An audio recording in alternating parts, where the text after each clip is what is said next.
হয় ত্রিভুজ আকৃতি, তাহলে আমরা সেটা কিভাবে বের করবো আজকে আমরা সেটা নিয়ে আলোচনা করবো। তো চলুন আমাদের ত্রিভুজের ক্ষেত্রে দুইটা জিনিস বের করে নিতে হবে। প্রথমত হচ্ছে তার বেস এবং হাইট। তো বেসটা আমরা মেপে নেব।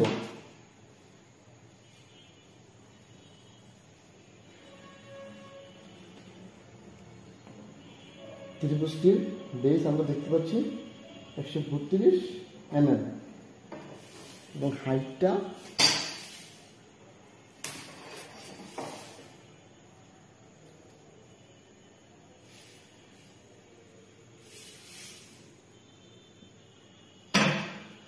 দেখতে পাচ্ছি 67 mm।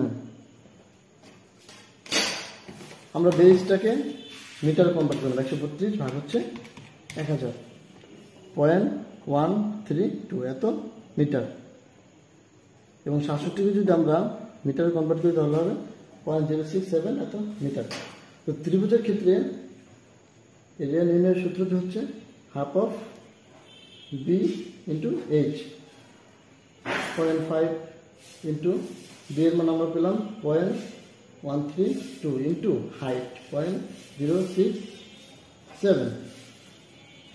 আমরা ক্যালকুলেশনটা সেরে নেব। 0.132 ইন্টু 0.067,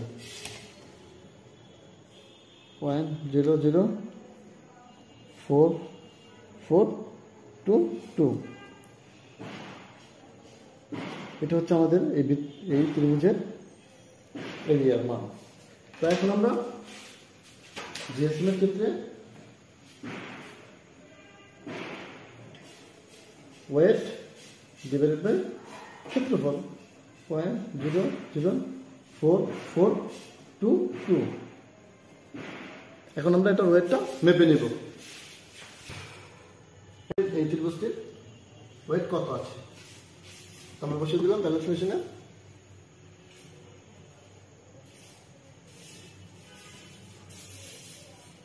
আপনারা দেখতে পাচ্ছেন ত্রিভুজটির ওয়েট 1.353।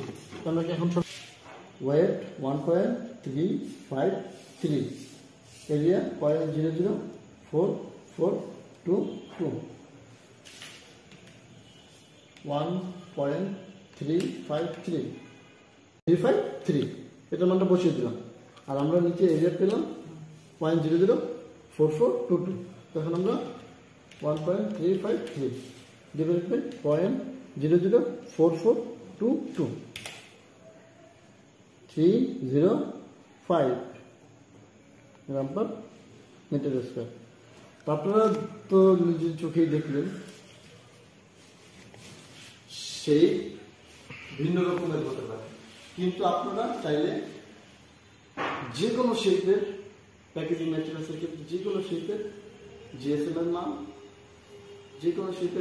এর মান খুবই সহজে বের করতে পারবেন। এটা আপনাদেরকে বের করে দেখালাম 305 গ্রাম পার মিটার স্কোয়ার। ঠিক তেমনি ভিন্ন আকৃতির ত্রিভুজের ক্ষেত্রেও আমরা সেই সেম রেজাল্টটাই পেলাম 305 গ্রাম পার মিটার স্কোয়ার।